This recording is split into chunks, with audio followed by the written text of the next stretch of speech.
This was the scariest camping discovery ever. Hikers, beware. Do not go into the woods if you hear a child crying.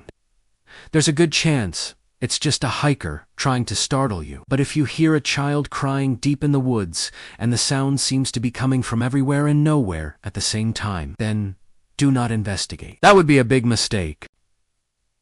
A group of friends decided to test this theory for themselves one night when they heard what sounded like a young girl crying out in the middle of the woods. It was around 8 p.m., and the forest had already started to get dark. The hikers were all experienced outdoors, people who had been hiking for many years, so they knew. The most animals were nocturnal and would try to avoid humans. And so the sound they heard had to belong to something else.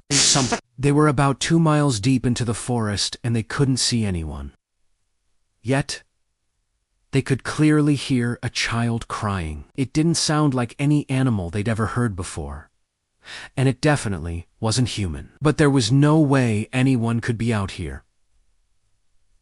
Right. They checked their phones, and the signal bars showed they were still miles away from civilization. And even if somebody was lost, they would have seen them by now.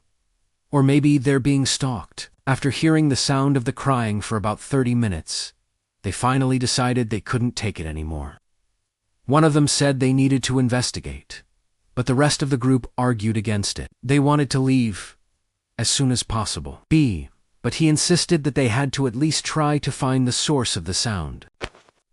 It didn't sound like anything alive, and they really did want to think about what else could be out there in the dark. So with flashlights in hand, they began to search for the crying child. The sound seemed to be coming from somewhere in the trees ahead of them, but when they got closer, they could hear the crying coming from above them and below them and from behind them.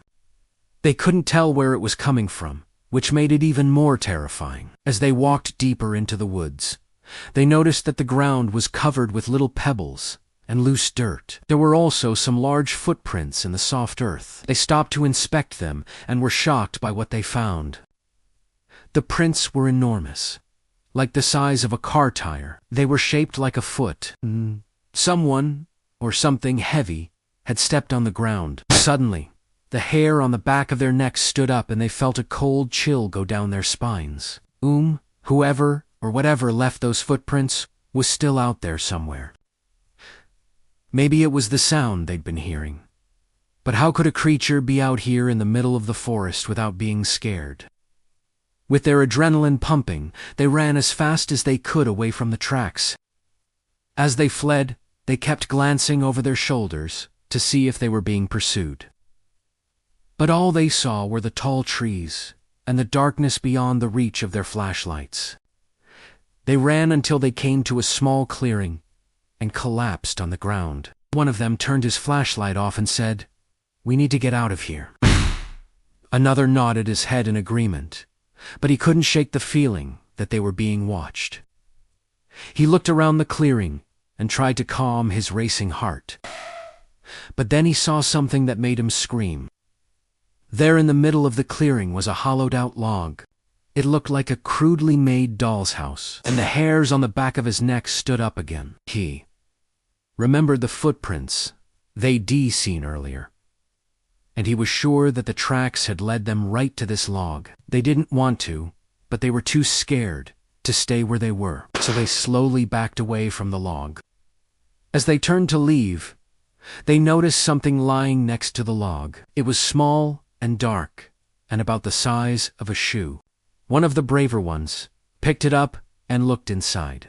To their horror, it was a tape recorder. He pressed play, and the sound that came out made them drop the recorder like it was burning hot coal. They didn't stick around to listen to more. They dropped the recorder and ran as fast as they could toward their car. They didn't stop running until they were safe inside the car and had locked the doors.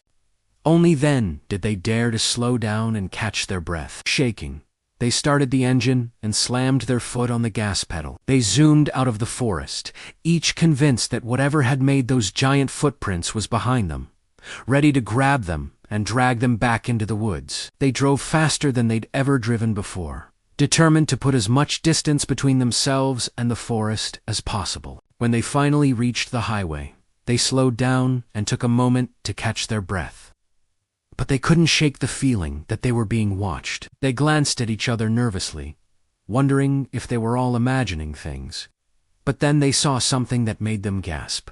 There behind them, on the road behind them, were the same giant footprints. The creature that had made the tracks had followed them. They floored the car and raced away, desperate to get as far away as possible from the terrifying footprints and the sound of a little girl crying. They didn't stop until they reached a brightly lit gas station. Safe. At last, they recounted the terrifying ordeal. They'd seen the footprints, they'd heard the crying, and they'd fled for their lives. But no one else at the gas station believed them. They were obviously exhausted and needed to get home, so they filled up the car and hit the road again. But the memory of the horrifying footprints and the eerie crying stayed with them. They couldn't shake the feeling that they were being stalked, and they kept glancing over their shoulders to see if they were being followed. But all they saw were the taillights of the cars ahead of them. They never saw the creature with the giant feet, and they never heard the crying again. But sometimes, when they're alone in the dark, they swear they can hear the sound of a little girl crying. Deep in the woods, what did they experience out there in the forest? Was it a monster? A hiker trying to scare them? Something else entirely. We may never know for sure, but one thing is certain. They'll never forget the terrifying experience of being stalked by whatever made those giant footprints.